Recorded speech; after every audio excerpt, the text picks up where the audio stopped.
4 of Eurovision 2015 rehearsals has now come to a close. We saw 9 acts today, and we're going to take you through the highs and lows, the thrills and spills. Now, you guys, for me, the highlight was the very first act. Yes, that's Israel's Nadav Guedj. The golden boy really shined. This had so much energy. We think back to yesterday, it was a really dull second half of this, first half of the semifinal, and Nadav really cranks it up. There's energy. It's going to wake everyone up from their slumber. I thought this was on point. This wins the day for me. Yeah, initially when we first saw the first run through, there was bits missing and cameras angles were missed, and it seemed a bit not fully there, but each time he went through it, it got better and better, and by the last take it was nearly perfect, and even the Polaroid at the end, they got it spot on. So it's a great boost of energy, because there wasn't anything comparable to it in yesterday's show, in yesterday's bunch of rehearsals, which were like just really, really dull ballads. So it really gets the party going. I mean, let's face it, I don't like the song, and I still don't like the song that much now, but I will admit this should qualify from this semi-final. He really brings a good stage show. Israel have polished something that I won't mention, but yeah, it's good. I think he seems to be getting a little bit out of breath on like the 3rd or 4th take, but it is quite a lot of energy that he has to put into it. And I do think that where I didn't like that snap at the end to begin with, they finally got it in that very last run through, so yeah, I have to give him credit. And Porg, who was your standout of the day? I don't know, like I had loads. I was really impressed by Aminata was one of them.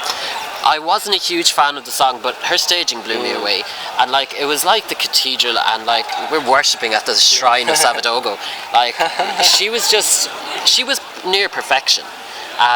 The vocals, she didn't go full on with the vocals, which is understandable that she wants to keep them for the real thing, but she just looked divine in her red gown, and just the lighting and everything. I think it really worked. Now, I'm not gonna lie, the first time I saw that gown with those ruffles at the bottom, I thought 1980s American high school prom gone wrong, but then it really works with the lighting, and you can't look at the dress on its own. You have to look at it in the context of the staging, and with the LED lights, the floor effects. I mean, her staging from Supernova, she's really taken that as the basis and then cranked it up on steroids. And so now it's even bigger, it's better, it's bolder. She kept, the Amazonian, Greek, whatever it is, headpiece. It still has that otherworldly quality, and it's all about her. She doesn't need anyone else on stage, because ultimately her act is about the voice, and that voice filled the arena today.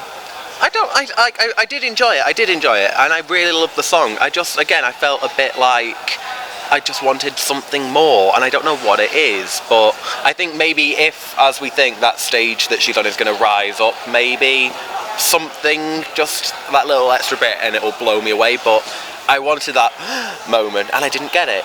Not like Molly, not like Nina, not like Boggy, and I didn't get that from anybody today. That was the thing. So I gotta say though, in the press center, I felt like the press really responded to Latvia. They applauded that more than they applauded Azerbaijan, which I wasn't expecting. So who did take your breath away today? My favourite of the day would probably still be Mons, just because I thought, it is a great song. I love that song, I love that performance.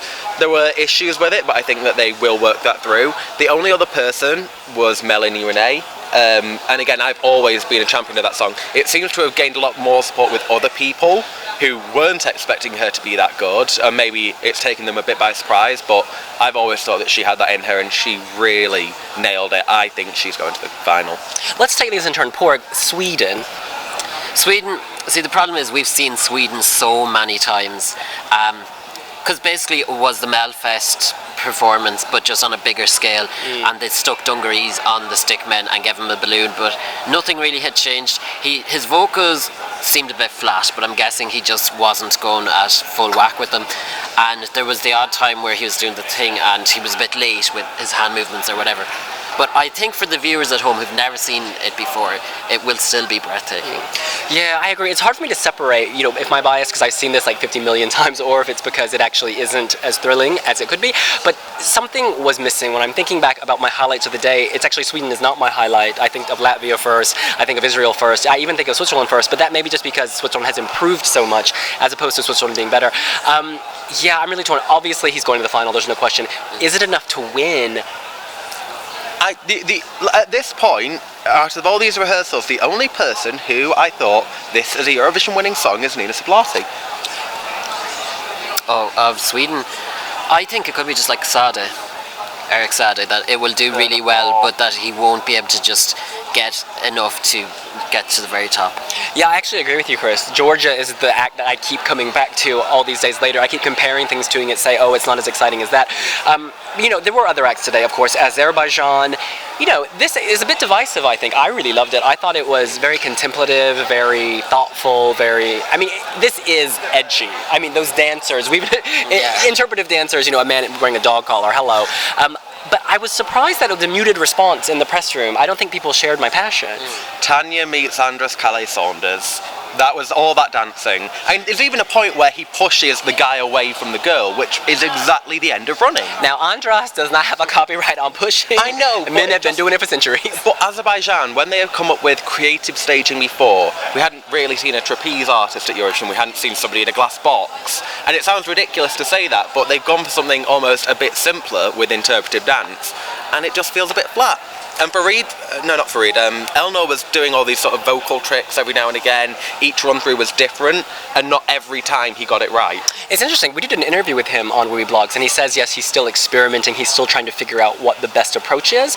And, I'm really confident he's going to sort this out by the time of the semi and the grand final, because he can sing. There is no question. I think him and his backing vocalists still need to harmonize and work a bit more, but it may just be a matter of adjusting the volumes. I don't think it's necessarily blending. But so many other acts have got those vocals sorted. Mélanie René had those vocals sorted. Nina Sublati had those vocals sorted. Why is he still experimenting now? You know what? He's going to peak at the right time. And so I'm surprised that we haven't yet discussed Iceland or Slovenia. Do either of these have an impression on you now? I think Slovenia is suffering from the same problem as Sweden, that they've essentially taken the national final staging and just amplified it.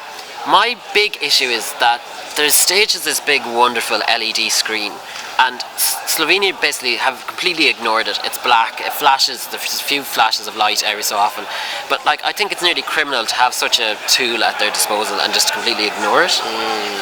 The only thing I can think of is maybe that they had an issue with their screen, they didn't like it, they're making them change it maybe. That could be a thing, or they are going for something very, very simple. Loreen went for intimate and small despite having the massive stage in Baku, and I know this isn't a Loreen performance, but I think that they want to keep the intimacy of EMEA present here. But the issue is that the intimacy of EMA was because they had a small stage. Here, when they light it up, you can see this is a huge, huge stage, and there's 3 people on it. I thought it worked really well. Y'all are hating. I need you to stop hating. I enjoyed it, but I just didn't enjoy it as much as I wanted to enjoy it. I think that they're definitely still working on the camera angles, and I can see why people are like, oh, but I think what I'm seeing is the potential that's there. Because she sounded great. I love the close-ups of her face. I like how everything is very simple. His outfit, her white dress, but then there's these little sparkles everywhere. It's not too much. It's not over the top. Because I thought at EMA, for some reason, maybe because it was smaller, the sparkles seemed more garish, whereas now on the big stage, they seem to have been toned down a bit. But I think we're just being overly critical because we've lived with that staging for so long, and it's not new, whereas Mélanie René, we'd never seen it before, so we're like, wow. And I would say, if we're going to talk about Iceland, I kind of just feel like I've forgotten about it now. There's nothing that's... it's just there sort of in this day. And I worry, actually, that whereas before I thought, this is going top 5, this could be the shock not to qualify. A lot of people, a lot of betting experts here in the press center are saying that, and I've got to say, at the end of the day, it didn't stand out to me. I really liked it at the time, but being pleasant isn't enough to win Eurovision or even make the final this year. You've got to be stand out. But see, I still think it can get through because the first half of the semi is just so dull. And she brings in a lot of light, and I think it would be dangerous to underestimate the power of its similarities to Frozen. There's a reason Frozen was a worldwide hit, and the staging then is just it's really simple but sophisticated at the same time, and it tells a story, and just even the way she walks along and there's the ripples, and then she sprinkles glitter. It might be cheesy, but it tells a story, and it leaves an impression, I think. And we've forgotten about it, I think, because we've seen 4 or 5 rehearsals in a row spread over hours, whereas viewers at home will see this within 2 hours, so I think it'll stick in their mind. And I've got to say, you guys, there are 2 countries that have not been mentioned, Cyprus and Poland. Now, I need to know, are those your bottom 2 of the day? Yes. Poland, I said it in my review, it's Barbie's boudoir. Like, she's there and she has the pink billowing curtains and the cherry blossoms, and like I nearly expected like My Little Pony to go prancing across the stage. Like, it's just so, the song goes nowhere and the staging doesn't help, and it's just a pinkness explosion. Then every so often it cuts to a black and white clip of her performing before she had the car accident, just kind of hammer home the message, I suppose. But I don't think the staging is going to help the song, and the song on its own doesn't justify making to the final. Yeah, you know, that felt a lot longer than 3 minutes. Like, sentimental, on an emotional level, I really want her to do well, but a part of me, I was really conflicted because I wanted to like it, but I wasn't feeling it. The cherry blossoms, it's so pink. I mean, I'm all about breast cancer awareness. I don't know, but it's just, it's so pink, and pink is so loaded. You're either going to think, oh, silly, saccharine sweet, or you're going to think of something. I don't know. It just, it wasn't clicking for me. I think the cherry blossoms are beautiful. I think Monica sounded great. I think everything was, yeah, you get the message of the wheelchair. Like, you do have that moment of, oh, when you see the flashback to the gray. But will it be enough to convince viewers at home? I don't know. Nobody was bad, but some of them just fell flat. Cyprus fell a bit flat. Poland felt a bit flat. They're not bad, and there were certainly good elements to each performance. Like, I loved Poland's backdrop. Cyprus, I can appreciate John's voice, and it does get stuck in your head, I will admit. But there's just sort of, in that half of the semi-final, they stand out as being out of place. And it'll be interesting because that means that there are 7 songs that we think probably will qualify if you include Iceland. Iceland are probably the dodgy one. And then you think, oh my god, that leaves so few spots for the first half. This is really open. It's really open, but the press center is about to close, so we got to go. We will see you again tomorrow for the second rehearsals from the first semi-final. That's the first half. See you then. Bye!